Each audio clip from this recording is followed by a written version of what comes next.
नमस्कार साथियों, स्वागत है आपका अभियान का 24 यूट्यूब चैनल पे। बहुत बहुत साथियों, ट्रंप को मिली है कड़ी टक्कर दी है हाई कोर्ट ने। अब बात कर लेते हैं थोड़ी सी चर्चा।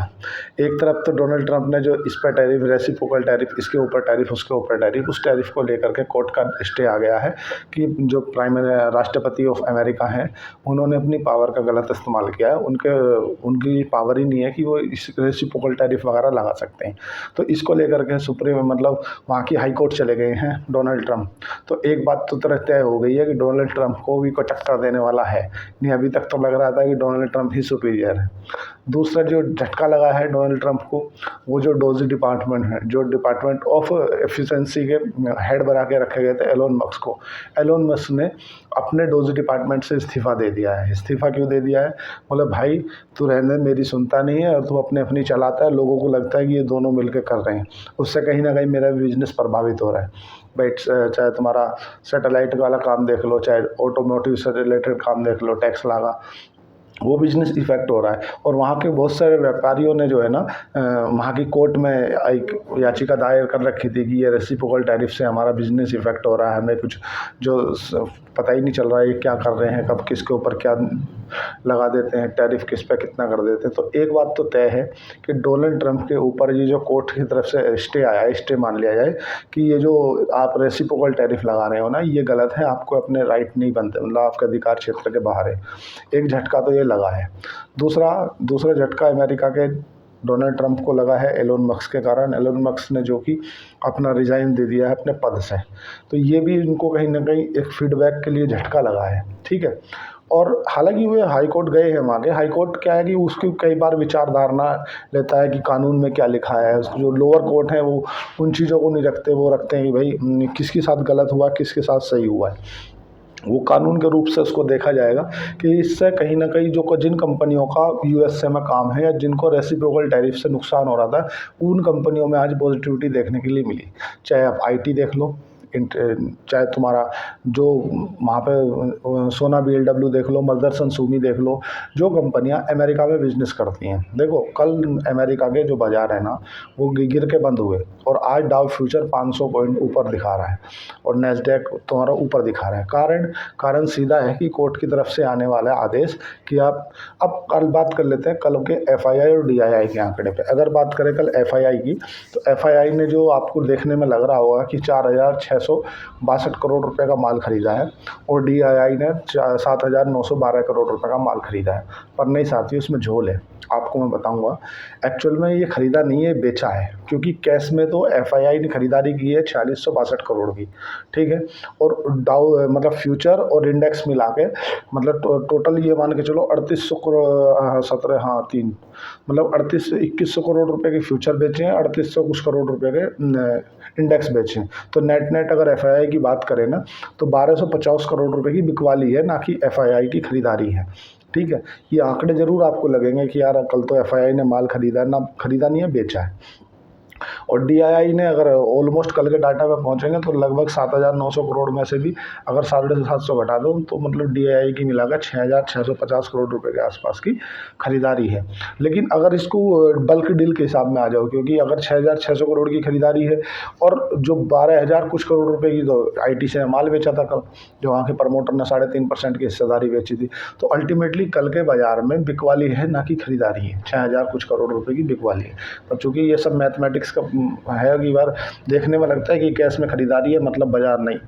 एक्चुअल में देखो बाजार ऊपर रुक क्यों नहीं रहा कारण क्या है कि जैसे ही ऊपर बाजार मतलब ऊपर बंद होता है तत्काल नीचे आ जाता है, क्योंकि सप्लाई आ जा रही है, माल बेच दे रहा है कोई ना कोई। हाल में तो प्रमोटर नहीं मान रहे, प्रमोटर ही अपना माल स्वयं बेच दे रहे हैं। गंगवाल ग्रुप ने बेच दिए इंडिगो के, और तुम्हारा ऐसा कोई मान ही नहीं रहा जो नहीं माने। भाई आईटीसी ने बेच दिए, गंगवाल ने बेच दिए, इंडिगो एविएशन ने बेच दी, सब मतलब अपने आप माल बेच दे रहे, प्रमोटर खुद प्रॉफिट बुक कर ले रहे हैं। ठीक है। अब आगे चलते हैं। आगे क्या है कि देखो ऊपर इसलिए नहीं, अभी अगर मिड कैप स्मॉल कैप की बात करें ना, तो लार्ज कैप से ज़्यादा बेटर है वो। लेकिन मिड कैप स्मॉल कैप में भी वो जिनके रिजल्ट अच्छे आ रहे हैं, जिनके रिजल्ट अच्छे नहीं आ रहे हैं ना, वो स्टॉकों की दमादम पिटाई हो रही है, उनकी अच्छी वैल्यूएशन पर लाया जा रहा है।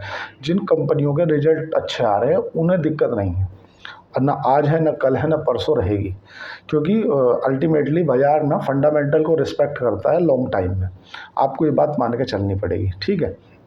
पहली बात तो ये है, ट्रंप का जो टैरिफ है ना, इससे हल्की सी राहत तो मिलेगी, क्योंकि लोगों को एक बात समझ में आ जाएगी कि नहीं यार, उनको भी कोई ना कोई वो दे सकता है, टक्कर दे सकता है। कोर्ट ने भले ही इस पे स्टे लगाया है, चाहे कि भाई नहीं लगा सकते, कर सकते, लेकिन समस्या तो जो ये थी ना कि डोनाल्ड ट्रंप अपने मन मुताबिक सब कुछ कर सकते हैं, वो नहीं है। अगर बात करें सोने की, तो सोना $3300 पे बना हुआ है, मतलब गिरा है, $500 गिर के बंद हुआ है। अल्टीमेटली पूरे कंक्लूजन पे अगर पहुँचे ना, तो नेट नेट अभी वीकनेस के संकेत हैं। और जब भी अगर आपको ऐसी स्थिति में बाज़ार सही साथ नज़र नहीं आए कि यार है क्या, तो आप ये मान लो कि बाज़ार का लॉन्ग टाइम का चार्ट देखना चाहिए।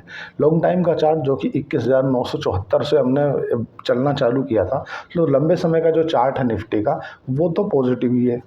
लॉन्ग टाइम में कोई डायरेक्शन नहीं मिल रहा है, कभी ऊपर आता है, कभी नीचे आता है। वही है कि 25,000 के ऊपर अगर बंद हुआ तो फिर तो बाज़ार समझ लो कि रॉकेट।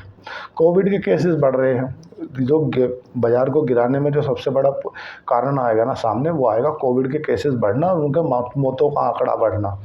और जो बाज़ारों को बढ़ाने के लिए कोई पॉजिटिव संकेत मिलेगा, देखो अगले उसमें मॉनेटरी पॉलिसी की बैठक है, तो ऐसा भी उम्मीद जताई जा रही है कि हो सकता है रेट कट कर दे फिर से बैंक। अगर आरबीआई रेट कट कर देता है तो उसका इफेक्ट देखने के लिए मिलेगा। तो एक बात तो ये तय है कि भाई डोनाल्ड ट्रंप और एलोन मस्क के बीच में मतभेद तो हैं भाई, या तो मतभेद हैं या फिर मनभेद हैं। जब तो उन्होंने इतने बड़े अपने डिपार्टमेंट था अमेरिका का, उससे उन्होंने इस्तीफ़ा दिया है। और अमेरिका के जो डोनाल्ड ट्रंप है ना, वो एक तरह से अपने जो उनकी एक क्रिप्टो करेंसी बनाई है, उस करेंसी को लेकर के थोड़ा ज़्यादा ही प्रचारवाद हो रहे हैं। कभी ईरान से बोलते हैं मेरी करेंसी में, क्रिप्टो करेंसी में पैसा डालो, कभी इधर बोलते हैं। उसके लेकर के उनको इसराइल में 1-2 बार तनाव का देखने का सामने मिला। जो नेतन्याहू है, उन्होंने बोला कि नहीं यार, आप गलत कर रहे हो। लेकिन ऐसा भी हो सकता है कि देखो, जो तुम्हारा इलोन मस्क है ना, इलोन मस्क है यहूदी, और जो आज ये ईरान के साथ में डोनाल्ड ट्रंप ने कर ली है संधि। क्या संधि कर ली कि यार ठीक है, आप हमारे यहाँ निवेश करो और हम आपको जो है आपसे मतलब व्यापार करेंगे, है ना, डील कर ली। इसे नेतन्याहू ने बोला था, इजराइल जो प्राइम मिनिस्टर है उन्होंने मना किया था कि नहीं, ईरान को सपोर्ट मत करो। ईरान क्या है, जो आप न्यूक्लियर देते हो ना उनको बिजली बनाने के लिए, उससे परमाणु बम बना रहा है, ठीक है। और इसका अगर परमाणु बम नहीं रोका तो मिडिल ईस्ट में जो है शांति नहीं रह पाएगी, इसे आपको रोकना ही पड़ेगा। और अमेरिका के डोनाल्ड ट्रंप ने जाकर वहाँ कर ली डील। उनने बोला नेतन्याहू ने कि मैं तो मारूंगा, मैं छोड़ूंगा नहीं। डोनाल्ड ट्रंप चाहता है कि मैं शांति का दूत बन जाऊं, मुझे नोबेल पुरस्कार से सम्मानित किया जाए, मैं मतलब लोग बाग मेरे कार्यकाल को शांति के कार्यकाल से जाना जाए। हो सकता है इसमें कहीं ना कहीं एक एंगल ये भी रहा हो कि इलोन मस्क है यहूदी और इजराइल है पूरे यहूदियों का देश। उनने एलोन मस्क के साथ में इनकी जो मतभेद हुए हैं वो इजराइल की वजह से भी हो सकते हैं कि यार ये हमारे देश का सपोर्ट नहीं कर रहे, एक काम करो अपन इनसे अलग हो जाओ, अपन 100% व्यापारी हो जाओ। तो देखो क्या है कि भारत ने हालांकि अपनी बात रखने के लिए, हमारे यहाँ जिसे दलाल बोलते हैं ना, कि मतलब आपका अगर कोई करीबी है ना, और सपोज करो वो उसकी बात आप सुनते हो, तो अमेरिका में ये चीज़ लीगल है कि हम उसे हायर कर सकते हैं, कि उसको लोबर्स बोला जाता है, कि हम उसको आपको अपनी बात रखने के लिए कि भाई हम क्या चीज़ कर रहे हैं। भारत ने उसको हालांकि हायर किया 15 करोड़ रुपए के आसपास। पाकिस्तान ने भी हायर किया है, जो उनका पुराना बॉडी गार्ड था उसको हायर किया है डोनाल्ड ट्रंप की बात रखने के लिए। ये अमेरिका में लीगल है, भारत में लीगल है, पर अमेरिका में इलीगल है। मतलब एक तरह से दलाल हायर कर सकते हो आप किसी बड़े व्यक्ति तक अपनी बात पहुंचाने के लिए, अपने बड़े व्यक्ति को अपनी बात से समझाने के लिए।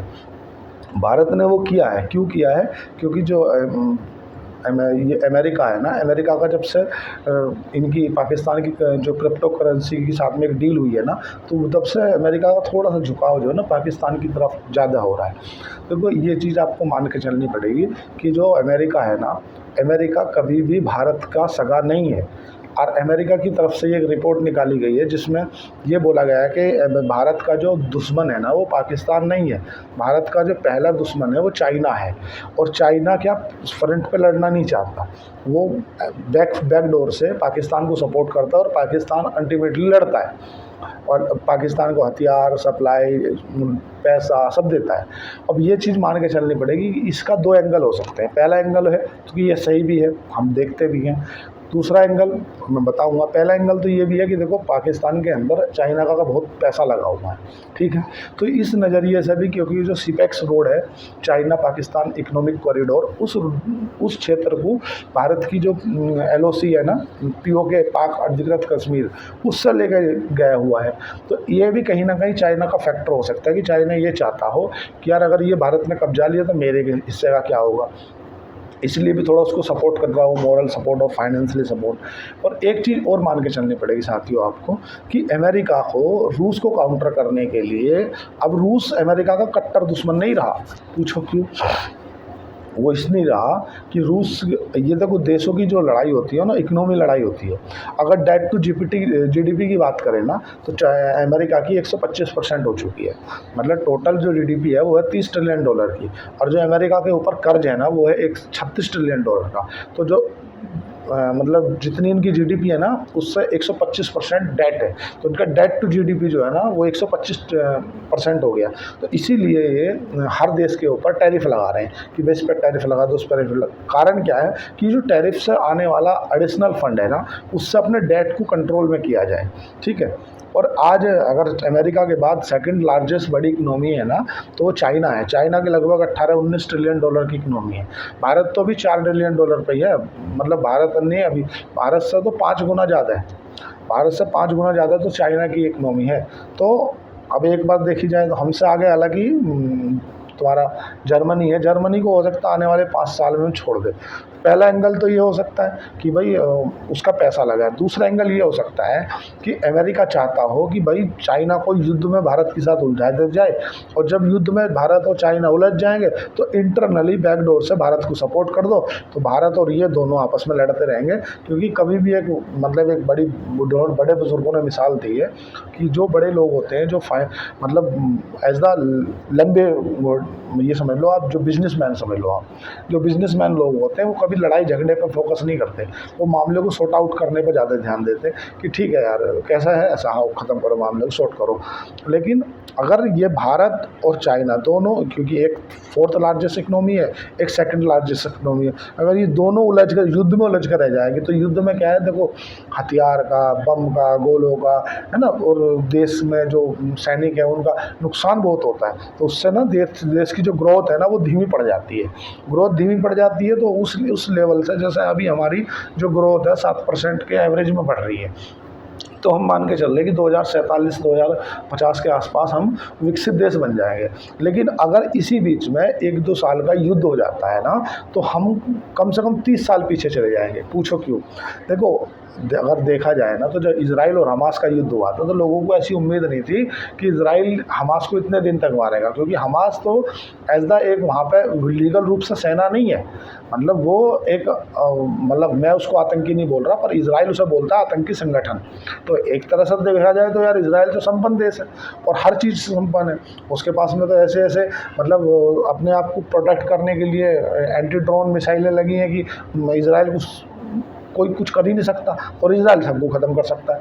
लेकिन तो भी 2 साल 3 साल हो गए युद्ध लड़ते लड़ते, युद्ध तो ख़त्म नहीं हो रहा। और अब बताओ, जब भी किसी देश के बीच में तनाव बढ़ता है ना, या जैसे तुम्हारा यूक्रेन और रूस का ले लो, सबको पता है और पूरे वर्ल्ड को पता है रूस जो है न्यूक्लियर बम रखने वाला देश है। रूस 1 मिनट में ख़त्म कर देगा, और इतना उसे भी पता है। लेकिन आज यूक्रेन का क्या हुआ? जो अब से 3 साल पहले यूक्रेन देश अपने आप में डॉक्टरी के पढ़ाई के मामले में नंबर 1 पे होता था, दुनिया को गेहूं सप्लाई करता था यूक्रेन के पास में इतना गेहूं था कि वो पूरी ऑल ओवर वर्ल्ड में अपना गेहूं बेचता था।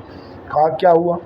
लड़ाई झगड़े में पड़ के, युद्ध में पड़ के हुआ क्या भाई? अल्टीमेटली युद्ध में वो आया, अपने जो 50% रियल अर्थ मटेरियल्स है ना, चाहे कोयला हो, गैस हो, किसी भी तरह का कोई भी, है ना, नेचुरल गैस हो, चाहे तुम्हारा कॉपर हो, एल्युमिनियम हो, जितने भी यूक्रेन की धरती पे हैं उनका 50% हिस्सा अमेरिका का हो गया आजीवन के लिए। अब ये बताओ युद्ध में उसने क्या खोया क्या पाया? क्या के लिए? भाई देखो, सीधी सी बात, आप दो चीज़ मान के चलो, युद्ध में किसी देश का फ़ायदा नहीं होता। अमेरिका की ये भी चाल हो सकती है कि भारत और चीन को उलझा दिया जाए और अपन इसीलिए पूरी दुनिया में ताऊ बन के बैठे रहेंगे, पूरी दुनिया का दरोगा बन के बैठे रहेंगे। आपने एक बात नोट की कि डोनाल्ड ट्रंप कहीं भी युद्ध हो, किसी का कोई तनाव बढ़े, तो ये पहले दरोगा बन के आ जाता है, मैं शांति कराऊंगा, मैं बैठा हूँ, और सुनता इसकी अभी कोई नहीं है। 20 जनवरी में इसने शपथ ली थी, इसने बोला था कि मैं आते से ही सबको शांत कर दूंगा, बिल्कुल युद्ध वुद्ध कुछ नहीं होगा मेरे कार्यकाल में। और कोई मान रहा, कोई नहीं मान रहा। अभी तक का सबसे बड़ा हमला कर दिया है रूस ने यूक्रेन के ऊपर, इजराइल ने उससे भी बड़ा कर दिया। तो कहीं कुछ नहीं हो रहा, न रूस अमेरिका की कोई सुन नहीं रहा। अमेरिका बड़ा त्राहिमाम है, परेशान है। डोनाल्ड ट्रंप की उधर कोर्ट में स्टे लग गया है, कोर्ट ने बोल दिया कि तुम अपने अधिकारों से अधिक जा रहे हो, तुम्हें वो पावर नहीं है जिस पावर को तुम इस्तेमाल कर रहे हो कि इस पर रेसिप्रोकल टैरिफ लगा दूंगा, इस पर टैरिफ लगा दूंगा। कुछ जो कानून में लिखा है कि भाई जो विकासशील देश है ना, उन विकासशील देशों पर आप अगर टैरिफ लगा दोगे तो वो अपने आप को बढ़ा कहाँ पाएंगे। और देखो जैसे भी कुछ होगा मैं आपको अपडेट दे दूंगा, लेकिन अभी इतना ही है कि अपने आप को उस हिसाब से हैज करके चलें। अगर आपके पास में कोई पोजीशन है आपने ले रखी है तो उसका हैज कर लें। हैज कर लें मतलब अगर गैप अप या गैप डाउन कभी बाज़ार ओपन हुआ तो आपको नुकसान नहीं होगा। आप कंपनी का फ़ायदा मत देखें। आप ये ना सोचें कि यार अगर तुमने हेल्थ इंश्योरेंस लिया यार अब तो मुझे मरना ही पड़ेगा, या मान लो तुमने एक लाइफ इंश्योरेंस लिया और तुम्हारा 1 साल का पैसा ख़राब हो गया, यार अब क्या होगा, अब तो ख़राब हो जाने दो, कोई दिक्कत नहीं। देखो कभी भी आपने अगर कार का इंश्योरेंस लिया तो उसका मतलब ये नहीं है कि कार ठोकनी है, लेकिन वो इंश्योरेंस इसलिए लिया जाता है कि कभी भी नुकसान ज़्यादा ना हो, आप उसको हैज करके चल सकें। अगर आपको स्टार हेल्थ के साथ में बीमा कराना है तो आप मेरे से कांटेक्ट कर सकते हैं। जो 15% मुझे डिस्काउंट मिलेगा वो आपको दे दिया जाएगा। और अगर आपको शेर खान के साथ डीमैट अकाउंट खुलाना है तो नीचे दिए गए डिस्क्रिप्शन में जाके आप अपना अकाउंट ओपन करा सकते हैं। मेरी ब्रांच में खुलेगा, जो मॉरल सपोर्ट होगी वो मैं आपका करूँगा, लेकिन शेयर मार्केट में जो भी काम करें बिना वित्तीय सलाहकार के पूछे ना करें। आज के लिए इतना ही। चैनल को लाइक करें, सब्सक्राइब करें, कमेंट करें। धन्यवाद, थैंक यू।